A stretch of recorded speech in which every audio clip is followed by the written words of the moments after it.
कहते हैं कि जगन्नाथपुरी में सिर्फ मंदिर ही नहीं, खुद ईश्वर की सांसें बसती हैं।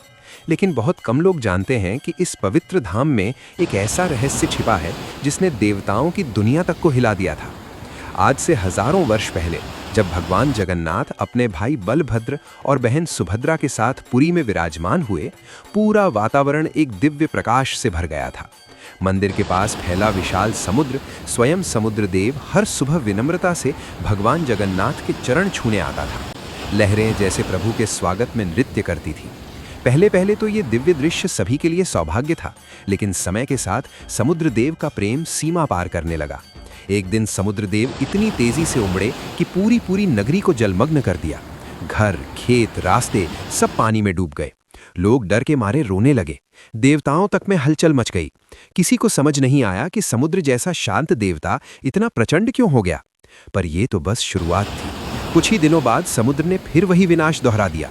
नगरी डूब जाती, लोग घर छोड़कर भागते और हर बार भगवान जगन्नाथ मंदिर में खड़े होकर देखते, अपने ही भक्तों को तकलीफ में। आखिरकार भगवान जगन्नाथ ने निर्णय लिया, अब इस विनाश को रोकने के लिए किसी ऐसे दिव्य प्रहरी की जरूरत है जिसकी शक्ति के आगे समुद्र भी सिर झुका दे। और तब प्रभु ने अपने सबसे प्रिय भक्त, सबसे शक्तिशाली योद्धा पवन पुत्र हनुमान को बुलाया। भगवान बोले, हनुमान, तुम समुद्र के किनारे पहरा दो। जब तक तुम हो, कोई लहर मेरे भक्तों को छू भी नहीं सकती। हनुमान जी ने सिर झुकाकर कहा, प्रभु, ये मेरा सौभाग्य है। और जैसे ही हनुमान ने समुद्र तट पर अपनी गदा रखकर पहरा देना शुरू किया, समुद्र देव शांत हो गए। उनकी लहरें कोमल हो गईं। पूरी नगरी फिर सुरक्षित हो गई। लेकिन समुद्र देव ने एक शर्त रखी, जब तक हनुमान यहाँ है तब तक ही मैं शांत रहूंगा। और भगवान इस एक बात का महत्व बताना भूल गए। एक दिन मंदिर में अत्यंत भावुक राम भजन हो रहा था। पूरी नगरी जय श्री राम के नाद से गूंज रही थी। भक्तों का प्रेम, उनका समर्पण वातावरण को स्वर्ग बना रहा था। हनुमान जी दूर समुद्र तट पर पहरा दे रहे थे, लेकिन जैसे ही उनके कानों में राम नाम की ध्वनि पड़ी, उनकी आंखें भर आईं। दिल में एक ही विचार उठा, राम भजन सुनने का अवसर मिले और मैं यहाँ पहरा दूं, ये कैसे हो सकता है। राम भक्त का हृदय नियमों से ऊपर होता है और हनुमान जी सबसे बड़े भक्त। वे पहरा छोड़कर सीधा मंदिर पहुंच गए। भजन में ऐसा लीन हुए कि समय का भान ही नहीं रहा। उधर समुद्र देव ने मौका देखा और फिर वही हुआ।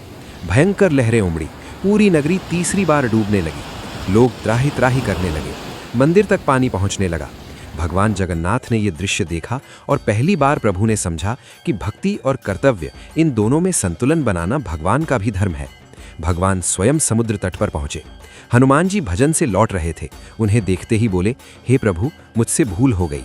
लेकिन भगवान ने उनका हाथ पकड़ा और कहा, हनुमान, आज मैं स्वयं अपने प्रिय भक्त को कर्तव्य की बेड़ियों में बांधता हूं, क्योंकि अगर तुम चले जाओगे तो मेरे भक्तों का विनाश निश्चित है।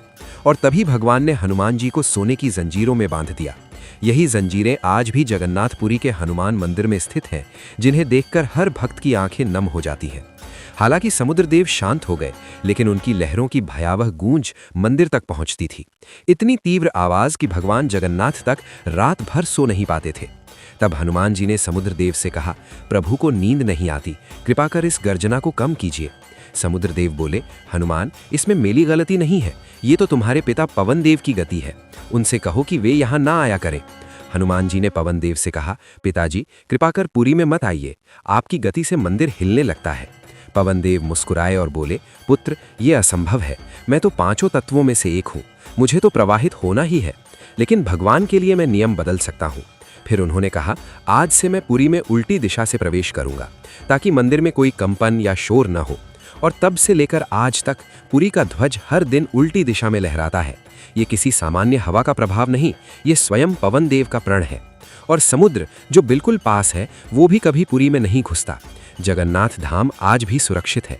जहां भगवान ने हनुमान को कर्तव्य की बेड़ियों में बांधा था, वहीं आज बेड़ी हनुमान मंदिर स्थित है। और ये कहानी सिर्फ एक कथा नहीं, ये संदेश है कि भक्ति महान है, पर कर्तव्य कभी कभी भगवान से भी बड़ा बन जाता है। जो भी भगवान जगन्नाथ को दिल से मानता है, कमेंट में लिखें, जय जगन्नाथ।